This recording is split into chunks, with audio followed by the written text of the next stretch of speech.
इसी तरीके से परीक्षा रद्द हुई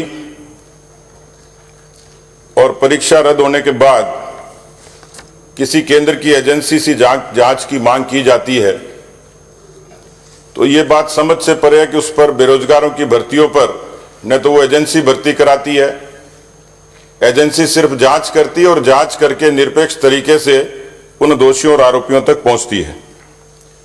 सभापति महोदय, समस्या खुद सत्ताधारी दल ने अपने वायदों से पैदा करी है।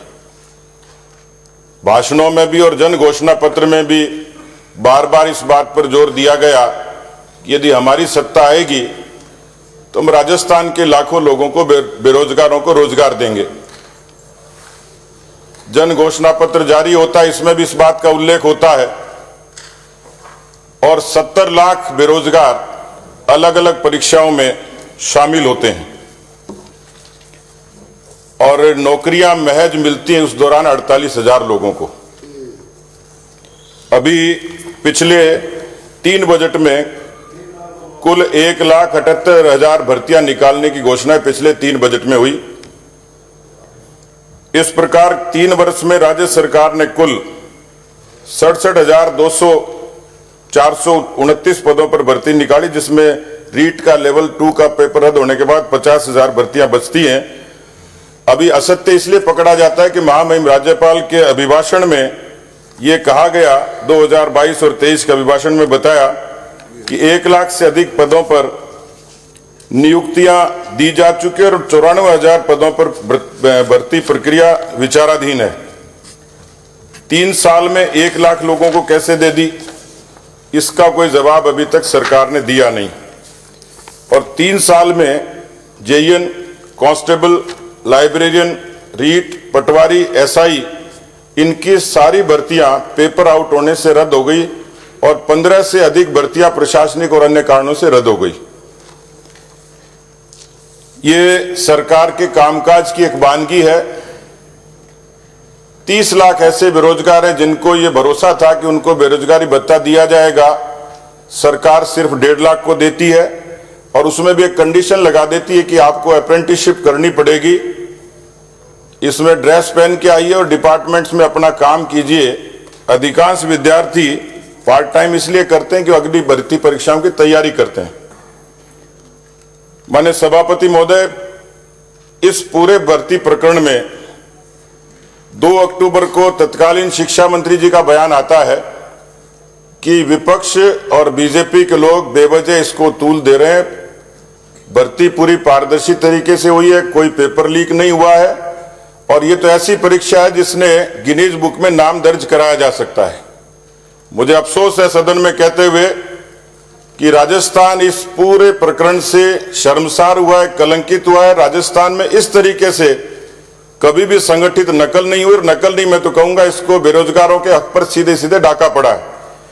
और वानगी यह है कि इस पूरे रीट के मामले में उदयपुर के एक नौजवान की इसलिए हत्या कर दी जाती है कि वो रीट में परीक्षा में पास होने के लिए, पेपर के लिए किसी संचालक को पैसे देता है, कोचिंग संचालक को, और वही कोचिंग संचालक उसकी हत्या कर देता है।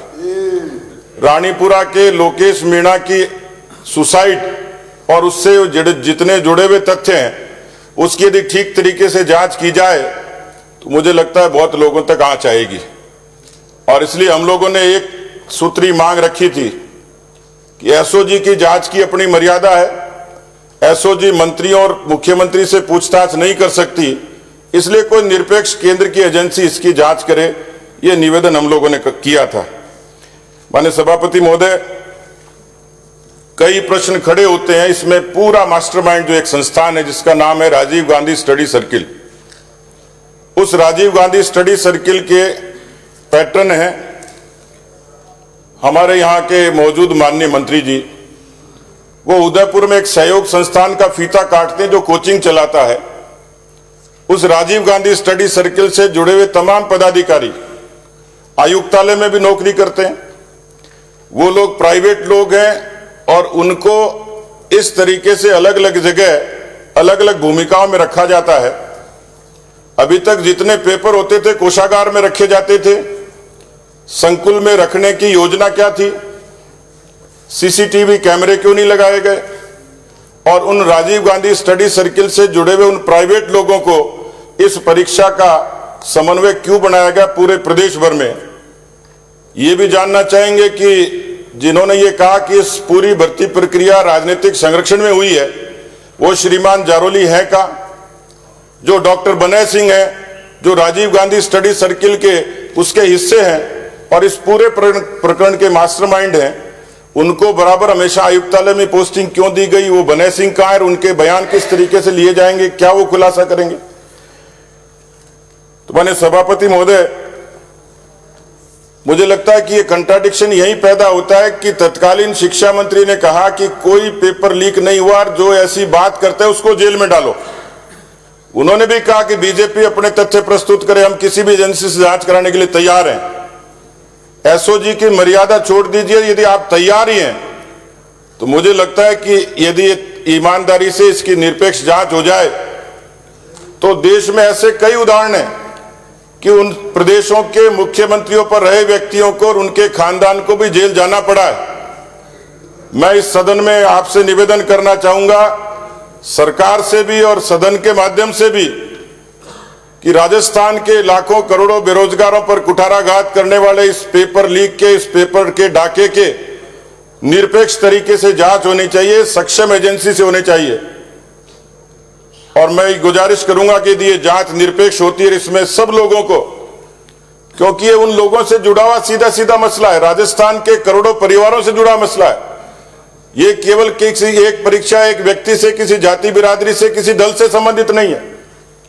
और ऐसे मसलों पर दल से ऊपर उठकर भी मुझे लगता है कि उन करोड़ों बेरोजगारों के भविष्य के लिए ईमानदारी के साथ, ताकि कोई भविष्य में इस तरीके की कार्रवाई करने की हिम्मत नहीं करे।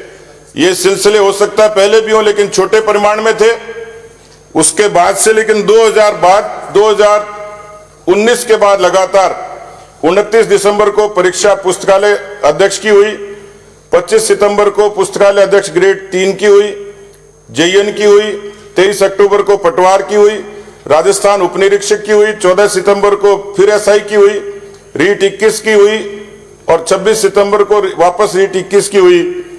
इसमें इन सारे प्रकरणों में अधिकांश लोग तो फरार हैं, बहुत सारे मामले लंबित हैं।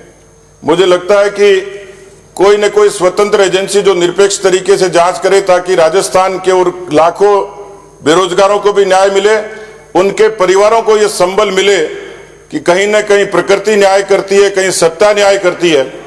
और इसलिए सभापति महोदय, मैं ये मांग करूंगा कि उन लाखों करोड़ों बेरोजगारों के जो कुठाराघात हुआ उसमें कोई भी दोषी है।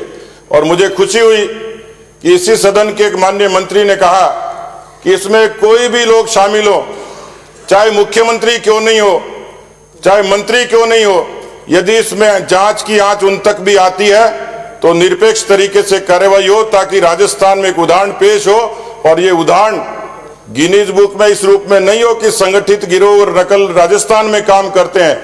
गिनीज बुक में नाम इस रूप में दर्ज होना चाहिए कि राजस्थान में जो लाखों बेरोजगारों के साथ अन्याय करता है, कुठाराघात करता है, उनको जेल के सीख से दिखाने की भी हिम्मत कोई राजस्थान की सरकार और कोई एजेंसी कर सकती है तो मैं समझता हूं कि राजस्थान के उन बेरोजगारों के साथ न्याय होगा। नहीं तो लीपापोती होगी और इस पूरे घटनाक्रम का दोषी कोई होगा तो राजस्थान की पूरी सरकार होगी। इसलिए मेरा निवेदन है कि कोई किसी को बचाने की कोशिश नहीं करे। नैतिकता और ईमान है तो ये बातें सच्चाई के साथ सबके सामने आनी चाहिए। धन्यवाद। श्री नारायण बेनीवाल।